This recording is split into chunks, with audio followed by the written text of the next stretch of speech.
Hoje, convido você a abrir sua Bíblia em 1 Samuel, capítulo 9. É a história do rei Saul, primeiro rei de Israel. E aqui começa a contar a vida, a história deste homem que se tornou o primeiro rei da nação de Israel, daquele povo. O Saul tem uma história de altos e baixos. Altos e baixos. Muito importante observar atentamente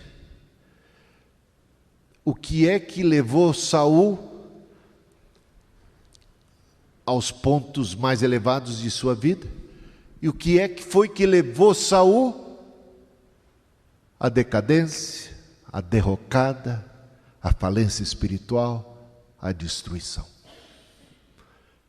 Muito interessante. Que história! Eu não vou contar toda a história, vou me fixar muito mais no capítulo 9, que você tem aí. Perceba que é um capítulo longo, capítulo 9, entramos um pouco no capítulo 10, mas eu vou só contar, porque se fosse ler, é bastante coisa e é história, e como é história eu mesmo vou contar para você, de maneira resumida, é claro. Começa assim: o Saul trabalhava para o seu pai, e ele era um rapaz dedicado. Sumiu certa vez as mulas, as jumentas do pai. Elas se perderam. E o pai incumbiu o Saul, seu filho, juntamente com outro rapaz, provavelmente um empregado ali da casa, a procurarem as mulas. Então, se eu fosse dar um título para essa mensagem, eu ia colocar alguma coisa relacionada à mula. As mulas perdidas, as jumentas perdidas, em busca das mulas perdidas, algo assim. Porque é assim que começa a história do Saul. Ele saiu para procurar as mulas, só que não encontrava de jeito nenhum. O rapaz que estava do lado dele, quando o Saul já estava muito tempo procurando as mulas, e sem encontrar, ele se preocupou com o pai. Então ele é uma pessoa que mostrava muita consideração ao pai, tanto por obedecer e cumprir, e tentar cumprir uma tarefa, e se esmerar nisso, mas também agora se preocupava com o pai. Meu pai deve estar mais preocupado comigo agora do que com as mulas, porque faz tempo que ele está procurando, e não tinha celular, não tinha como se comunicar. Então ele falou: é hora de a gente regressar. Aí o rapaz falou: nós estamos perto do profeta Samuel, vamos consultar o profeta? Ele é um homem de Deus, ele pode ser dirigido, ele pode ter um discernimento de onde essas mulas estão. Vamos procurar o profeta? E lá foram os dois procurarem a ajuda do profeta Samuel. E o profeta Samuel já tinha sido avisado por Deus de que um rapaz viria procurando por mula, mas Deus também estava procurando por ele. Olha que coisa interessante. Então a gente vai, daqui a pouco eu vou passo a passo fazer assim um passeio pela história e observar determinados aspectos. E quando Samuel se encontra com ele, ele diz o seguinte: Deus te escolheu para ser o rei de Israel. E ele ficou bobo, ele falou: mas quem sou eu? Eu não sou ninguém. Então ele era muito humilde. Eu sou da menor tribo de Israel, que é a tribo de Benjamim, e a minha família é a menor dentre as famílias de Benjamim, e eu não sou ninguém, eu não sou nada. Ele era muito humilde. Mas Deus te escolheu para ser o rei. E você vai profetizar. E o Espírito Santo vai te encher. Então tudo isso acontece. No capítulo 10 você vê ele sendo cheio do Espírito Santo, ele profetizando, ele sendo exaltado e depois, na sequência, muitas coisas se cumprindo. Mas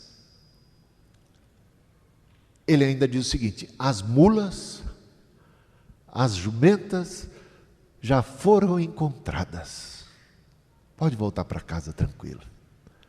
E tudo isso aconteceu, e ele vai ser ungido rei de Israel, ele vai profetizar, ele vai começar depois a carreira como rei, ele vai ser desprezado por muita gente que não bota fé nele, mas Deus vai estar com ele vai ter muita vitória. Mas vamos voltar lá?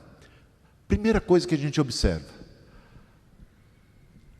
o valor dos pequenos começos. Uma coisa que você tem que observar. Eu não sei se a gente está vivendo uma geração que as pessoas querem pular etapas, né? Uma geração que está antecipando bastante coisas assim, querem pular etapas. Na verdade, às vezes tem a tendência de desprezar coisa pouca. Jesus já nos ensina nunca a desprezar nada, ainda que sejam meros 5 pães e 2 peixinhos, para alimentar uma multidão. Você recebe, você acolhe, você dá graças a Deus, você já vê a mão de Deus, vê um sinal, é uma pequena nuvem, do tamanho da mão de um homem, mas o pouco com Deus é muito, é um sinal. Então você valoriza. Tem textos e mais textos bíblicos que apontam nessa direção, textos de sabedoria, histórias, conselhos. Jesus falou que aquele que é fiel no pouco, sobre o muito será colocado. A lealdade, a fidelidade, no pouco. É no pouco que se conhece o caráter, que se revela o caráter das pessoas. Como elas lidam com um pouco. Já ali, na nossa formação, já ali dentro de casa. E o que é que se viu com Saul? O Saul, numa família humilde, seguia as orientações do pai, e era leal, e era fiel. E sendo fiel no pouco, sobre o muito foi colocado. Então essa é uma das coisas que a gente tem que guardar. Não despreze o pouco, dê graças a Deus, seja fiel no pouco. E Deus está vendo que às vezes a gente não é fiel, não cansa, né? Por isso que lembra que eu falei que entrava no versículo da semana, Gálatas 6:9? Não nos cansemos de fazer o bem, porque a seu tempo ceifaremos, se não desfalecermos. Às vezes a gente cansa, ou desanima, fica desencorajado de praticar o que é bom, o que é correto, de ser trabalhador, de se esmerar, porque afinal de contas a gente não sai do lugar, a gente não prospera, parece que ninguém está vendo, parece que é em vão o nosso esforço. Mas o que é que diz Gálatas 6:9? Não nos cansemos de fazer o bem, a seu tempo ceifaremos, se não desfalecemos. Tem muita gente ficando pelo caminho, tem muita gente desanimando, tem muita gente desistindo de fazer o bem. Agora, aqueles que perseveram em fazer o bem, aqueles que fazem o bem, até mesmo como a Cristina contou, assistiram o vídeo que a gente gravou ontem à noite?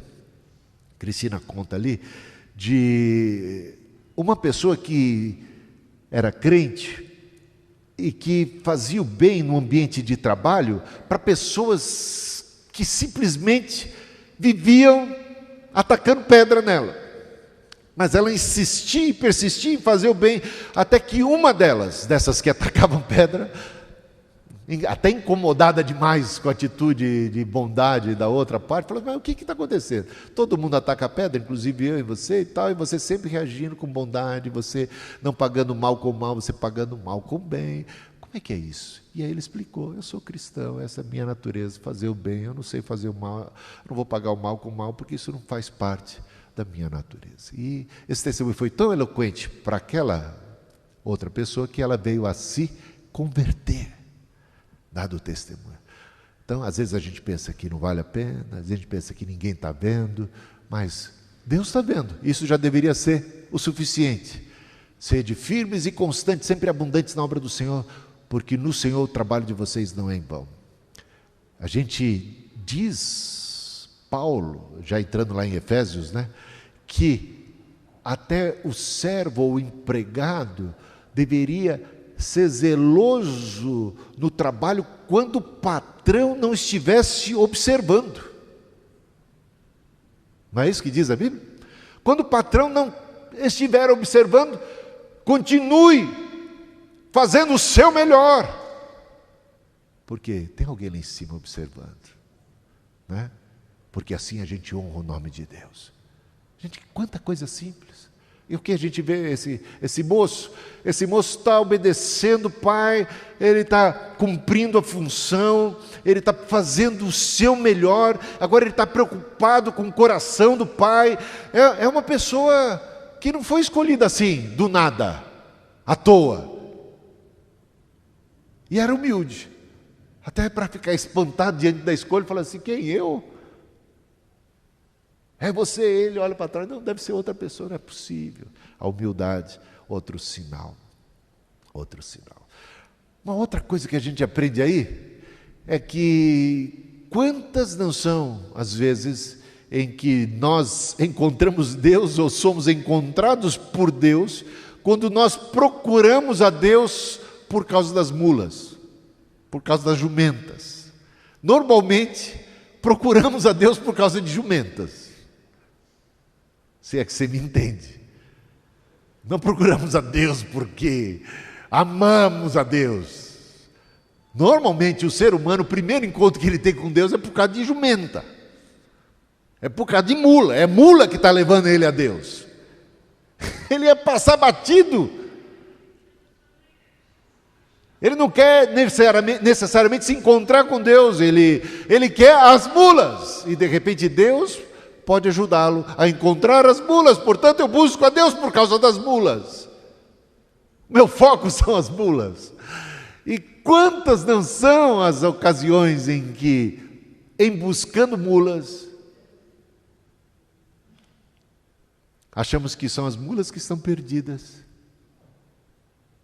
Procuramos a Deus por causa das mulas perdidas, e Deus nos encontra, nós os perdidos. Jesus veio buscar e salvar o perdido antes do Saul chegar no profeta Samuel. Deus já tinha falado ao profeta Samuel: tem alguém aí procurando por mula perdida, mas o perdido aí é ele. Perdido em relação ao propósito que eu tenho para ele. Hoje ele vai se encontrar com o propósito que eu tenho para a vida dele. Não é? Olha só que coisa interessante.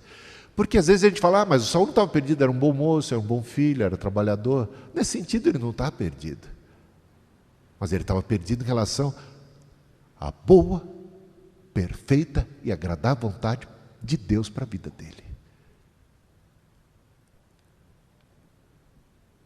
Tudo que as pessoas muitas vezes querem em Deus é acharem as mulas perdidas. Mas Deus tem algo mais elevado para a vida de cada um de nós. Agora, não pense que Deus se esqueceu das mulas. As mulas já estão a salvo. Olha que coisa interessante, né? Mas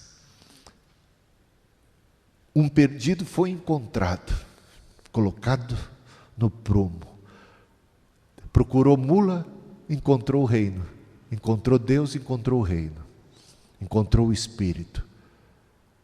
Foi selado com o Espírito Santo. Encontrou um caminho. Foi fiel no pouco, sobre o muito foi colocado. Pensava que ninguém estava vendo, mas Deus estava vendo. Que coisa maravilhosa você olhar para tudo isso. Seu trabalho não é em vão no Senhor, tem grande galardão. Quando é que você vai fazer oração? De preferência, quando ninguém está vendo. Por quê? Porque você não busca recompensa humana. Você quer agradar o Pai Celestial, que tudo vê. No recôndito, no secreto do seu quarto. Quando é só você e Deus, Ele te contempla. E você será por Ele recompensado. Quando você faz e pratica a caridade, mesmo quando ninguém vê, Deus vê. Lembre-se que as esmolas e as orações de Cornélio centurião foram motivo da atenção, despertar a atenção divina, e Deus vai enviar o apóstolo Pedro para a casa de Cornélio, não é isso? E Deus move o coração de Pedro. Por quê?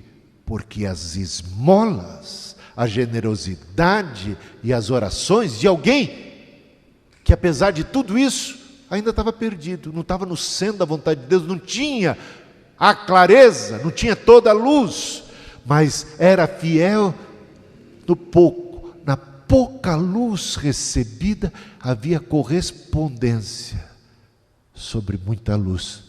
Agora foi colocado, a luz brilhou, o profeta veio, o evangelho foi pregado, o Espírito desce, é batizado, incorporado na igreja. Que coisa incrível a gente olhar para isso. Um Deus que está verdadeiramente atento a todos os detalhes, inclusive as intenções do coração.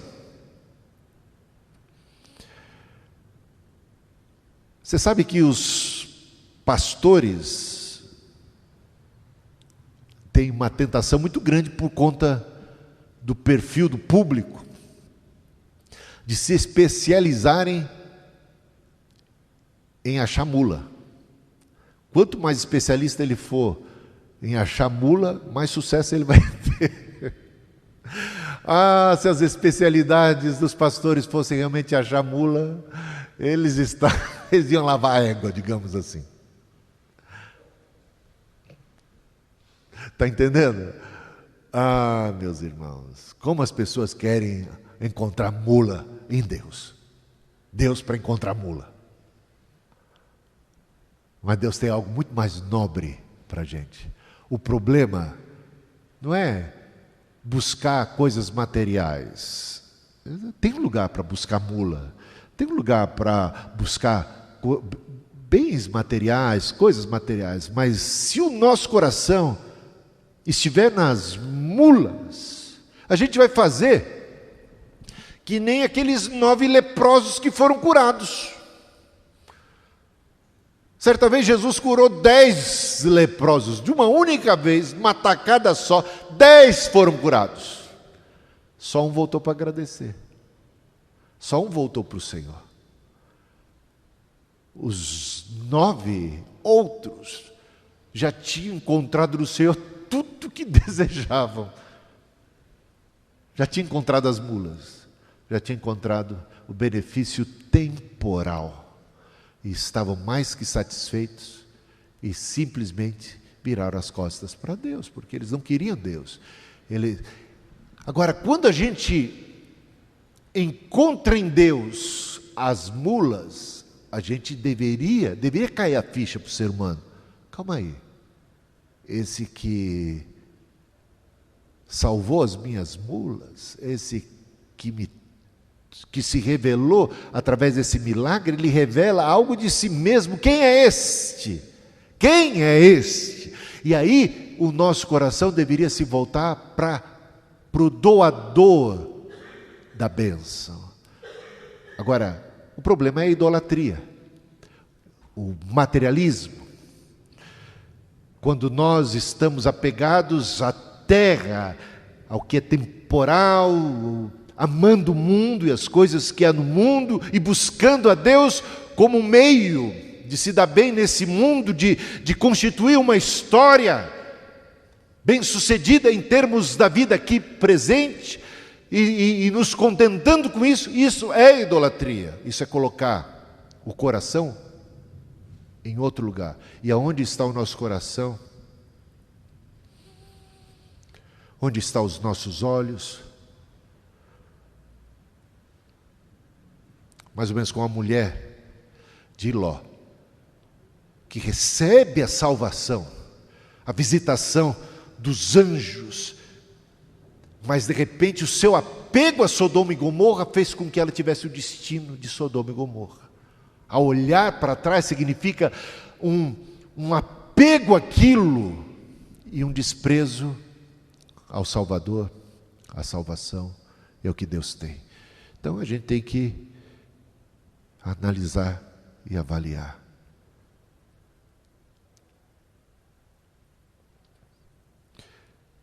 Você sabe que o rei Saul começou tão bem, humilde, até quando ele vai ser escolhido rei publicamente, porque aqui é o momento em que ele é escolhido de maneira mais privada e particular, pessoal, mas há um momento em que Deus escolhe Saul para ser o rei na frente de todo o povo. E você sabe onde é que estava o Saul? Escondido atrás de uma carroça qualquer. Tímido, acanhado. Ele começa, porque é humilde, humilde será exaltado, e foi exaltado. Todo mundo desprezou, ridicularizaram, é esse que vai reinar sobre nós, quem ele pensa que é? Aí riam e zombavam, mas eles foram para a guerra e Deus deu graça e vitória para o povo, através da liderança de Saul, e ele começou a ser engrandecido pelo próprio Deus, como rei daquela nação. O problema é que não importa o quão bem a gente começa, se a gente não caminha, não continua, não persevera em fazer o bem.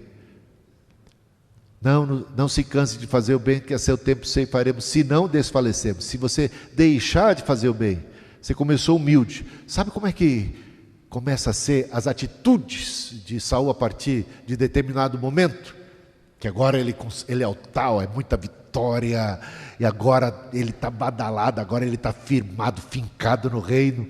Ele começou a se sentir por cima da carne seca, e tem atitudes como, por exemplo, ele certa vez entra no tabernáculo, e ele faz ofícios que eram exclusivos dos sacerdotes.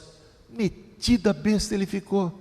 O cara que estava atrás da carroça, agora entra, pede para o sumo sacerdote e para os demais sacerdotes saírem de lado, e vai lá ele ocupar o ofício que, segundo as Escrituras Sagradas, era exclusivo para os sacerdotes. A casa começa a cair, meus irmãos, com a arrogância, com a presunção. E mais adiante, ele desobedece a Deus. Ele foi tão obediente ao Pai, né? Mas de repente ele estava desobediente ao Pai Celeste. E o final dele é uma desgraça só. Antes ele não queria nada, agora ele está pegado ao poder. Antes ele não se sentia digno de nada, agora ele está com medo de Saul, esse herói nacional que enfrentou Golias, dele vir a ser mais do que ele. E aí vocês conhecem a história de como a inveja, os ciúmes tomou conta, ele passa a odiar e a perseguir o Davi, querer matá-lo a todo custo, e termina a história de Saul, ele consultando uma pitonisa, não mais um profeta de Deus, uma feiticeira, e assim, como que querendo invocar os espíritos de mortos, algo abominável aos olhos de Deus, desviou-se da fé, desviou-se do caráter humilde, tornou-se arrogante, desviou-se da pureza, do sentido de insignificância, e agora se achava o tal, egoísta, mesquinho, possuindo ali o reino e querendo usar de tudo para desfazer, matar seus, do ponto de vista dele, adversários. ele termina morto numa batalha, o filho dele é morto, a Arca da Aliança vai parar nas mãos dos inimigos, uma desgraça total. Mas não foi ele escolhido? Foi. Não foi ele um dia cheio do Espírito Santo? Foi. Não começou ele muito bem? Começou. Mas, meus irmãos, aquele que perseverar até o fim. Não nos cansemos de fazer o bem, porque a seu tempo ceifaremos se não desfalecermos. Ele foi exaltado por Deus, mas quando ele se autoexaltou, foi ele abatido pelo próprio Deus. Que Deus nos livre, que aprendamos lições preciosas com tudo isso aqui, a jornada de Saul, que sirva isso. Tudo que está escrito, para o nosso ensino foi escrito. É o que diz Paulo, em 1 Coríntios capítulo 10, citando textos do Antigo Testamento. Tem uma lição, tem, aliás, preciosas lições para nós aqui e agora. Entrega o teu caminho ao Senhor, confia nele, o mais ele fará.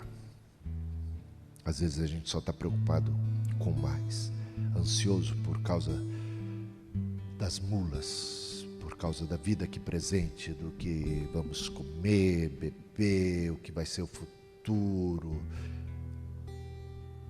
Deus não quer que a nossa preocupação e o nosso coração estejam nestas coisas. Deus quer que nós nos encontremos com Ele e com o propósito dEle para a nossa vida.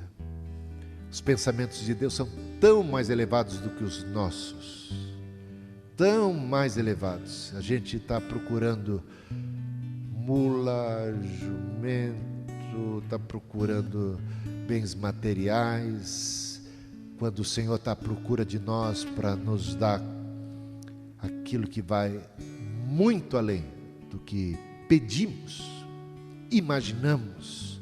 Tal é a sua bondade. O plano que Deus tem para a tua vida transcende as tuas maiores aspirações. Senhor, que o nosso coração possa estar em Ti, que nós possamos com esta história tirar lições para a nossa vida, sabendo que tudo o Senhor vê, tudo o Senhor sabe a intenção dos nossos corações. O Senhor vai lá dentro, sonda, sabe tudo, e nós queremos Te adorar com os nossos pensamentos, com o nosso coração, com as palavras da nossa boca, com as nossas atitudes, com os nossos atos. Como é que nós nos comportamos em casa, em família, como é que nós nos comportamos no ambiente de trabalho, na escola, nas ruas, no agir, como é que é a nossa atitude em relação às outras pessoas. Senhor, tudo o Senhor vê, o Senhor contempla, o Senhor é realmente tremendo em tudo isso. E vale a pena Te louvar e Te servir com lealdade em tudo isso que somos e fazemos. O culto que se estende para a nossa existência como um completa existência. Cada ato que não tem unidades estanques. Somos nós diante do Senhor. Nós diante do Senhor durante o dia, durante a noite, no nosso deitar, no nosso levantar, sentar, andar, olhar, tocar e fazer, para a honra e glória do Teu nome, bendito Salvador. Obrigado porque Teus pensamentos não são os nossos pensamentos, Teus caminhos não são os nossos caminhos, são muito mais elevados. Cumpra-se em nós o Teu querer, eis-nos aqui. Fala ao nosso coração, ministra a nossa vida, a nossa alma, dirige os nossos passos, faze-nos encontrar contigo, Senhor. Vem ao nosso encontro, encontra a gente, coloca a gente no prumo, acerta a nossa passada, o nosso caminhar, um compromisso contigo, uma fé viva que se sente, que se manifesta em tudo que pensamos, somos e agimos para o nosso bem, para a tua glória. E a seu tempo, no tempo apropriado, o Senhor há de cumprir